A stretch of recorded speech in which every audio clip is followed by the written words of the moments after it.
Hey guys, so this is the second part in the Black Clover blind review series. If you haven't seen the first episode, I'd highly recommend it. And without further ado, let's get into it. So the premise of this arc is pretty simple. Basically, a new dungeon was discovered, and Yami wants Asta, Noelle, and Lux to go check it out.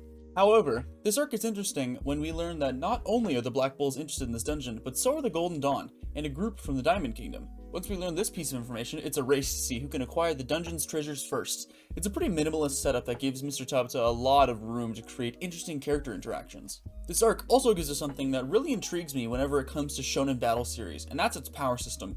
The description we get is pretty minimal and open-ended, which allows for it to be further developed later down the line.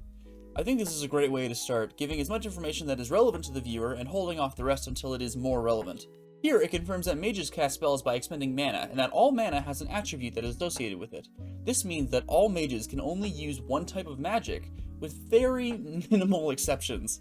So in Yuno's case, he only has wind attributed mana, so he can only cast wind elemental spells. Also, something that is really interesting is that almost every other mana type is made by combining these four elements in different ways. For example, if you combine fire and wind, you get smoke, or if you combine water and earth, you get plant. I think this combination system is going to be a place where the magic system can really start to shine. However, of course, there are two exceptions to the system.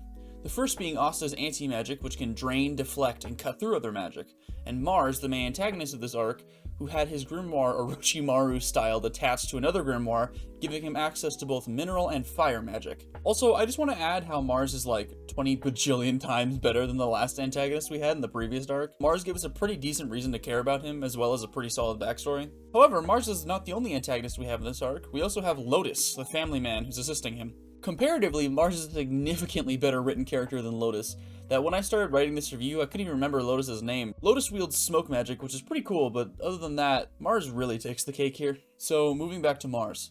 Mars is the result of a tragic situation where he was forced to kill his childhood friend and have his power combined with theirs. It really gives me Orochimaru vibes, and I think it's a really engaging way of writing this character. Honestly, Mars's backstory is just loaded with emotion, and I love it.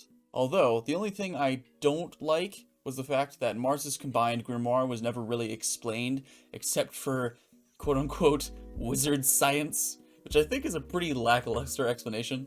Also, real quick, I'm just going to touch on Lux's involvement in this story, because I personally found his involvement to be really anticlimactic. Basically, we get to see Lux's backstory where he was abused by his mother, and his mother tells him that he needs to keep fighting. I think this is a strong concept, however, it wasn't really given the time it needed to become profound, especially when it was all fixed by Luck getting yelled at by Asta, who hasn't known Luck for more than like a day or two. Honestly, I think Asta's involvement really ruined Luck's moment.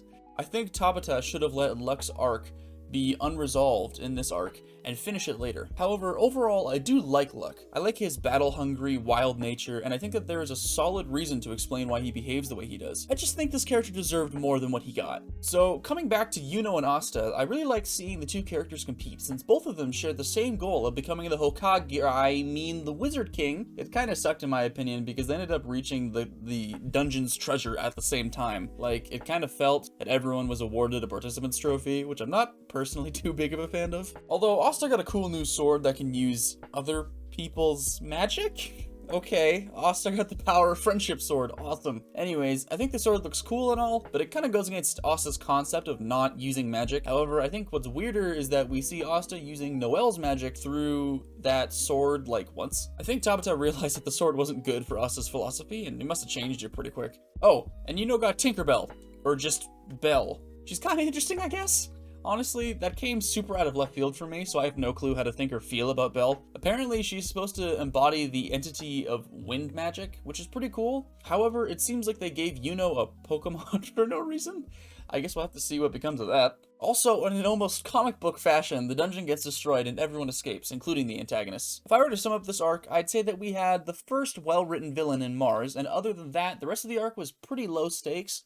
I still definitely enjoyed myself, however, and I would say this arc is a definite improvement over the last arc. If the show keeps improving arc by arc in this exact same fashion, I could see the show reaching some new heights. Also, real quick, I forgot, we got to meet the Wizard King for a second time, and he's a huge magic dork, which I kinda like. Currently, I would say he is much more well-written than, say, Hiruzen Sarutobi from the Naruto series. It's also good that he gives both Asta and Yuno a tangible path to becoming the Wizard King.